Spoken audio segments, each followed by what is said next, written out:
Hello, welcome back to Bardscraft. This week I got a cool idea for making frost scatter terrain. I'll show you how to make these quickly, just in a few hours. Alright, let's get started right away.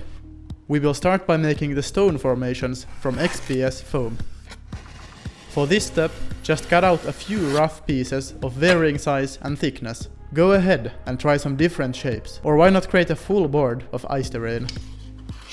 I'll try a different way for texturing the stone surfaces. So the idea here is just to round the corners of the foam pieces and to cut natural looking slopes. Next up, some cutting noises.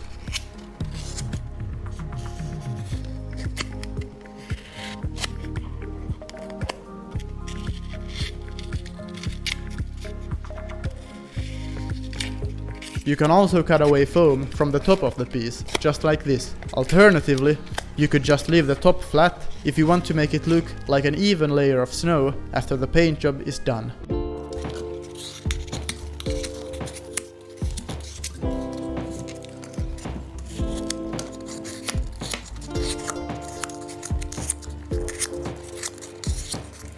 Alright, I'll just carve the final piece before showing you some interesting stone textures you might not have seen before. If you have already, good for you.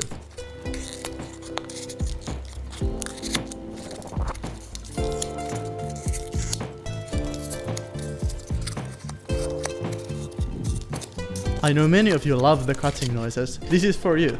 Okay, that's really the last piece. I made a total of 6 pieces. In order to add textures to the foam, many crafters use aluminum foil. You can make some good looking textures using the ball of foil, something like this. However, while playing around with foam and knives, I discovered a simple method for creating different looking stone textures. I used a knife to make several horizontal cuts into the foam. By using this technique, your textured surfaces will look like layered rock. Of course, someone has done this before, but I thought it's worth sharing. My goal is to share at least one useful trick or technique in every episode, so here you go.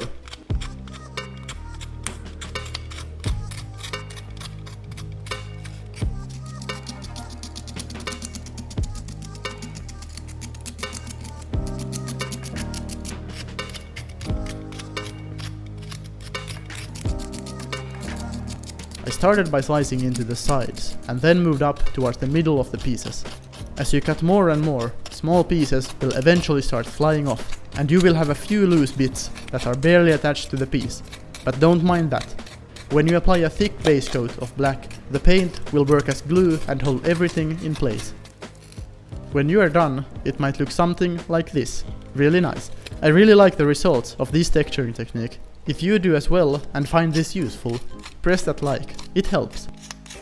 Here is a smaller piece. I made some pretty deep cuts and it looks great. Here you can see and get an idea of how many cuts you need to make. The pieces are ready, but they seem a bit too fragile and light. Some cardstock will surely fix this issue. You can roughly trace the bottom areas of the pieces, or then you can make some larger bases out of cardstock and then sprinkle on some sand. Cut them out with a sharp blade.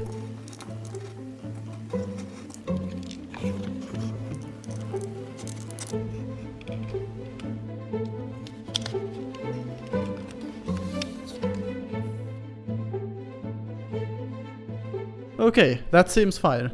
Now let's apply some glue and put them together, and make sure that the two pieces are somewhat aligned.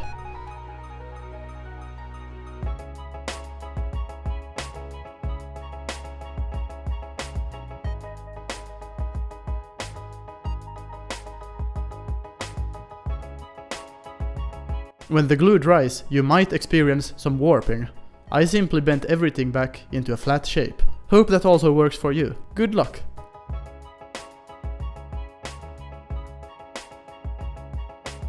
If you are as careless as I was, your pieces will probably need some cleaning up as well. Cut away the extra cardstock so it blends into the shape of the foam.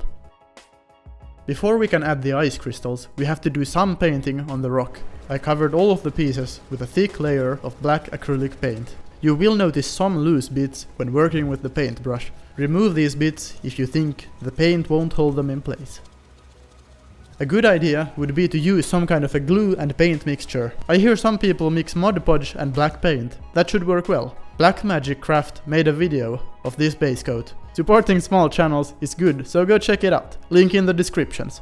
When you are done with the black paint, let it dry and then grab some grey. Work with the tip of the brush using gentle strokes. The idea is to bring out the textures of the rock by leaving holes and cracks as black. There are many different and better ways to paint rock surfaces. This one is just the simplest. No washes, only a few layers of paint.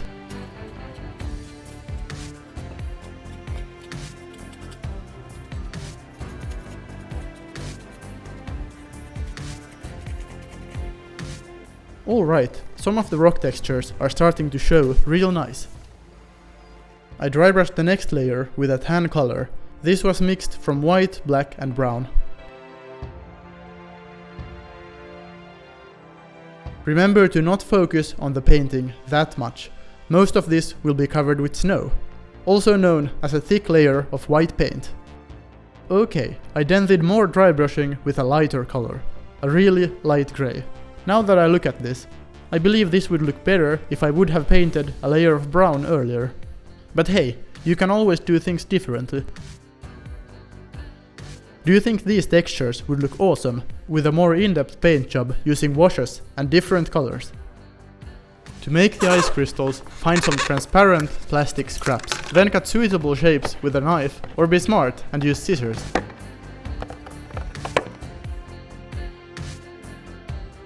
The first method I tried was to just stick in the crystals. Depending on the type of foam you have, this might be more difficult or easier.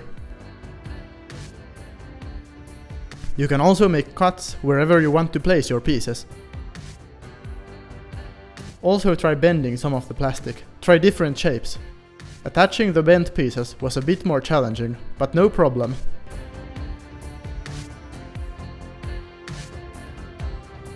When placing the crystals, be creative. Use different sizes and place them in different angles. Think about how you can use these in your tabletop games.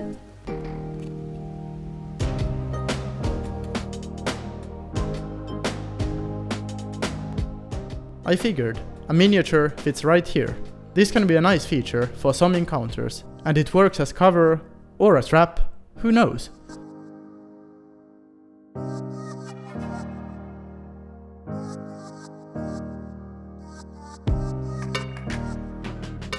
If you create a mess with the glue, don't worry. You'll see why later. This round piece will be used as a base for a miniature I have made earlier.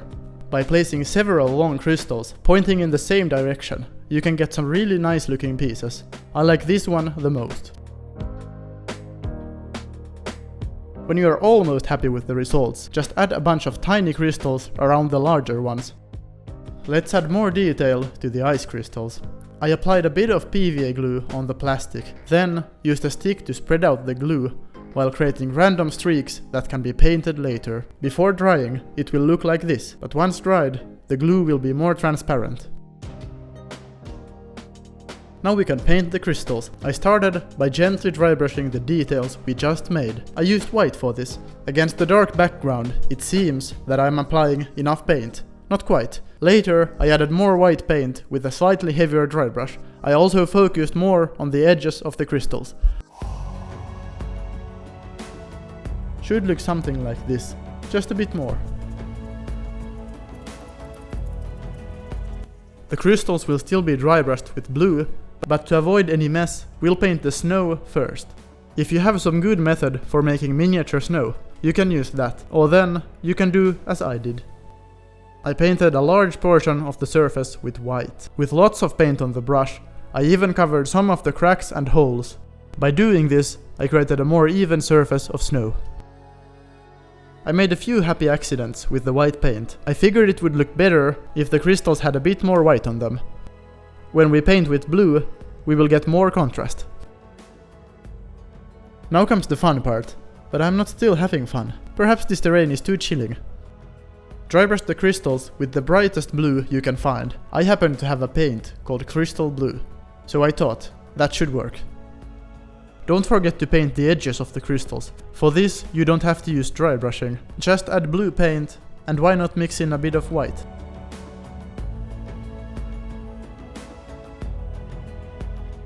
Okay, we're getting somewhere, but that's not all. I almost forgot about the base for the dwarven construct. Instead of blue and white, I used red, orange and yellow to paint the crystals, and of course I didn't add snow. There is the dwarven construct on his base. Here is the frost terrain, ready to be used as random scatter to spice up your snow terrain, or perhaps you can use this as an environmental hazard that deeply chills nearby creatures. I hope you enjoyed this video. Write a cool comment to let me know what you think, or share some ideas and tricks. Are you new here? On this channel I make things like dragons and castles that you can learn to craft for your tabletop games, so do subscribe and why not click that bell to enable notifications. As a subscriber, new episodes will always be ad-free if you are on time. These videos are made possible by me, but also by my supporters on Patreon, kind donations and food. Feel free to support me in any way, but only if you really appreciate what I'm doing. Thank you for watching, but go ahead and watch some more. You might accidentally learn how to create a dragon, yeah.